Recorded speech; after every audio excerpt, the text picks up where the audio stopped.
NASA आणि SpaceX नेहमी वेगवेगळे मिशन राबवत असतात। अशातच आणखी एका नव्या मिशनची त्यांनी घोषणा केली आहे। ॲक्सिओम मिशन 4 जून 2025 रोजी हे मिशन राबवलं जाणार होतं।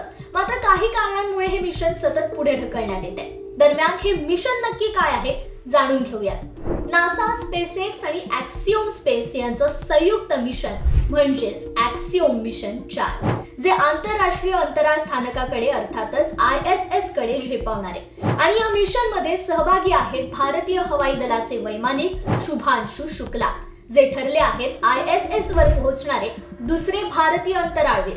या मिशनचं वैशिष्ट्य पाहायला गेलं तर या मिशन मध्ये विज्ञान, औषध, तंत्रज्ञान, अंतराळातील पर्यटन या संबंधी प्रयोग केले जाणार आहेत। या मिशन मध्ये अंतराळवीरांसोबत काही सामान्य नागरिक देखील सहभागी होणार आहेत। भविष्यात स्वतंत्र खासगी अंतराळ स्थानक उभारण्याचं ॲक्सिओम स्पेसचं स्वप्न आहे आणि यासाठीच हे ॲक्सिओम मिशन 4 महत्त्वाचं ठरतंय। या मिशन मध्ये एका भारतीयाचा देखील समावेश आहे। त्यामुळे अर्थातच भारतासाठी सुद्धा हे फक्त मिशन नसून अंतराळातील एक ऐतिहासिक भरारी ठरणार आहे आणि म्हणूनच या मिशनसाठी भारत देखील तितकाच उत्सुक आहे।